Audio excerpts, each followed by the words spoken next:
Hi, I am Dr. Mitesh Jevora, consulting homeopath practicing since 25 years in Mumbai. अभी आज मैं ये बताना चाहता हूँ कि बीमारी हमारे शरीर में क्यों होती है, कैसे होती है और कैसे आगे प्रोग्रेस होती है। किसी को डायरेक्ट कैंसर नहीं होता है, किसी को डायरेक्ट हार्ट अटैक नहीं आता है या किसी को डायरेक्ट ब्रेन स्ट्रोक नहीं होता है। तो ये कंसेप्ट समझाने के लिए मैं एक 7 लेयर्स ऑफ डिजीज़ है, बीमारी के 7 लेयर है, जैसे फर्स्ट टू 7 लेयर। तो ये डिजीज़ सप्रेशन चार्ट, ये डिजीज़ सप्रेशन चार्ट में आप देखेंगे तो आपको मालूमात पड़ेगा कि बीमारी के 7 लेवल है, first, second, third, fourth, fifth, six और 7। अभी हमारे बॉडी में सबसे पहले कुछ भी होता है तो सबसे पहले फर्स्ट लेयर में बीमारी आती है। फर्स्ट लेयर में क्या होता है, स्किन, हेयर और नेल्स जैसी बीमारी होती है। स्किन और हेयर एक दूसरे के साथ जुड़े हुए हैं और skin is the largest organ of our body. हमारे बॉडी का सबसे लार्जेस्ट ऑर्गेन है। हार्ट, लंग, लीवर सब छोटे हैं साइज़ में, स्किन टॉप टू बॉटम है। तो सबसे पहले हमारे बॉडी में कुछ भी आता है तो स्किन के ऊपर आता है।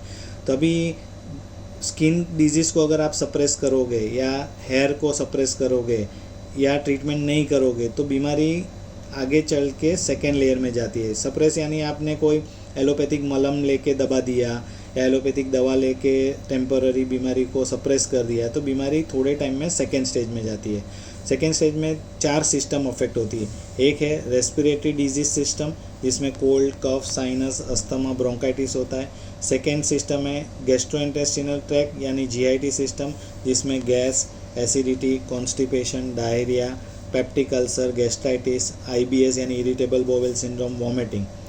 थर्ड सिस्टम है यूरिनरी ट्रैक्ट इन्फेक्शन की सिस्टम, जिसमें यूरिन इन्फेक्शन या यूरिन रिलेटेड प्रॉब्लम होते हैं। और चौथी सिस्टम है लीवर डिजीज़ यानी लीवर रिलेटेड डिजीज़ होता है। तो ये 4 में से कोई भी 1 या 2 या 3 सिस्टम अफेक्ट होती है। अगर आप उसको भी सही इलाज नहीं करो और बीमारी को रूट से नहीं निकालो और एलोपैथिक दवा से खाली टेम्पररी सप्रेस करोगे, जैसे किसी को सर्दी है, एलर्जिक राइनाइटिस है, जूनी खांसी है, एलर्जिक खांसी है, साइनस है या क्रोनिक गैस एसिडिटी का प्रॉब्लम है और कॉन्स्टेंटली इंग्लिश दवा से दबाओगे तो बीमारी थर्ड लेयर में जाएगी। थर्ड लेयर में बीमारी में bones, joints, back, arthritis, ligament, tendon, muscular pain, spondylosis या सर्वाइकल या लंबर स्पॉन्डिलोसिस। तो उस टाइम पे हम लोग क्या करते हैं, पेन किलर लेके दबा देते हैं। अगर आप ये थर्ड स्टेज को पेन किलर या स्टेरॉइड से दबाते हो तो बीमारी फोर्थ स्टेज में जाती है। फोर्थ स्टेज में क्या होता है, hypertension, blood pressure, cholesterol, kidney या लंग्स रिलेटेड बीमारी होती है। अगर कोई पेशेंट बीपी की दवा लॉन्ग टर्म खा रहा है, कोलेस्ट्रॉल की दवा खा रहा है या किडनी रिलेटेड या लंग्स रिलेटेड कोई बीमारी की दवा खा रहा है तो थोड़े समय में, थोड़े सालों में या थोड़े महीने में बीमारी 5th लेयर में जाती है।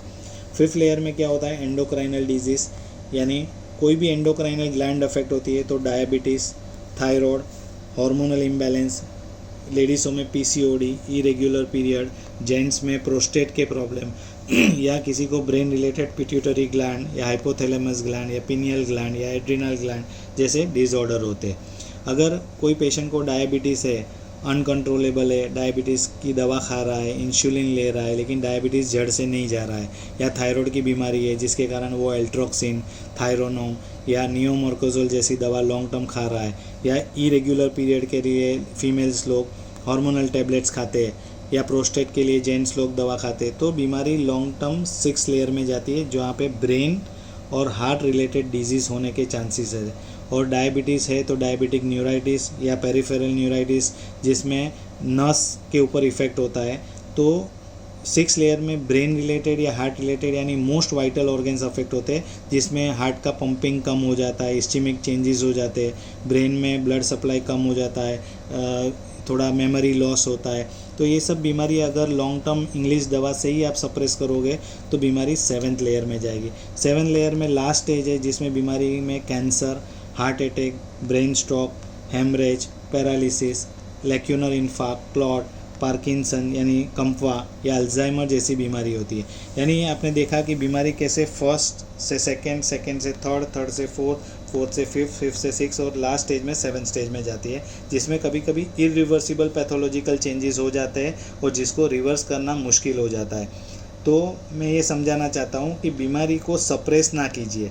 अगर वो फर्स्ट या सेकेंड स्टेज में है तो वहाँ पे ही आप रोक के राइट होम्योपैथिक दवा लेके आपकी इम्यून सिस्टम को स्ट्रॉन्ग करके बीमारी को जड़ से निकाल दीजिए, जिससे बीमारी आगे नहीं बढ़े। अगर आपको ब्लड प्रेशर, कोलेस्ट्रॉल है तो उसकी दवा लॉन्ग टर्म लिए मत करिए, उसके साथ एक अल्टरनेटिव दवा का सपोर्ट करिए और साथ में धीरे धीरे ये ब्लड प्रेशर, डायबिटीज़ या जो भी दवा आप खा रहे हो इंग्लिश दवा, वो धीरे धीरे टेपर आउट कीजिए और साथ में अल्टरनेटिव होम्योपैथिक दवा का सपोर्ट लीजिए, जिससे आपकी अंदर की सिस्टम स्ट्रॉन्ग हो जाएगी, माइंड हेल्दी हो जाएगा और बीमारी जड़ से निकलेगी। अगर कोई पूछे कि क्यों बीमारी के 7 ही लेवल है, क्यों 8 लेवल नहीं या 6 लेवल नहीं या 10 लेवल नहीं, तो उसका एक साइंटिफिक रीज़न है कि यूनिवर्स में जितनी भी चीज़ है, एंटिक चीज़ है, यूनिक चीज़ है, वो 7 है। जैसे 7 वंडर्स है, 7 अजाइबी है, 7 समुंदर है, वीक के 7 दिन है, रेनबो के 7 कलर्स है, म्यूज़िक के 7 सुर है, सप्त ऋषि हो गए, सप्त सह्याद्री, 7 माउंटेन्स है, 7 समुंदर है। ऐसे सब यूनिवर्स में जितनी भी एंटिक चीज़ है वो 7 है। इसलिए बीमारी के भी 7 लेवल है। तो हम बीमारी को जड़ से निकालेंगे और उसको दबाएंगे नहीं।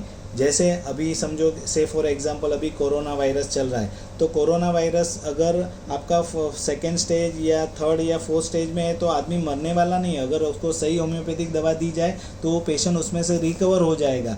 अगर पेशेंट ऑलरेडी 6 या 7 स्टेज में है और अगर उसको कोरोना वायरस जैसा इन्फेक्शन लगता है तो देयर आर चांसेस कि पेशेंट्स को सही ट्रीटमेंट नहीं मिले, सही इलाज नहीं मिले, तो पेशेंट का डेथ रेट हो सकता है या डेथ हो सकता है। बाकी सब पेशेंट का डेथ नहीं होता है कोरोना में, और खाली 0.3% लोग कोरोना से मरते हैं, बाकी सब लोग कोरोना से मरते नहीं हैं। तो मेरी एक एडवाइस है सभी लोगों को कि ज़रा भी सर्दी खांसी हो जाए या ज़रा भी बुखार आ जाए या ज़रा भी सर दर्द हुए तो आप ऐसा मत सोच लो कि मुझे कोरोना हो गया और मैं अभी मर ही जाऊंगा। तो लोग आज डिप्रेशन में ज़्यादा है, सोचते जाता है, डर इतना पैदा हो गया है कि ज़रा भी छींक आ जाए तो लोग ऐसा ही समझ लेते हैं कि मुझे कोरोना हो गया।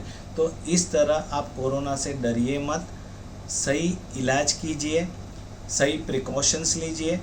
अगर आपको थोड़ा भी सिम्टम्स आता है जैसे shortness of breath, continuous non stop coughing, continuous non stop fever, तो इमीडिएटली कोविड-19 का टेस्ट कीजिए जो इजीली अवेलेबल है, गवर्नमेंट में भी अवेलेबल है, प्राइवेट में भी अवेलेबल है।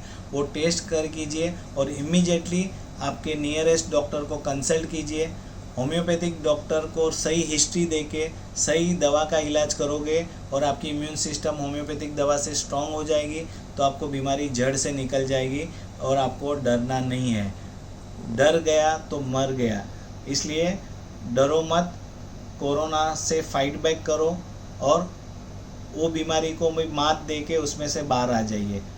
तो मेरा एक ही सूचन है कि जल्द से जल्द ट्रीटमेंट कीजिए, जल्द से जल्द दवाई लीजिए और जल्द से जल्द उसमें से बाहर आ जाइए, पैनिक मत हो जाइए। Okay, thank you very much.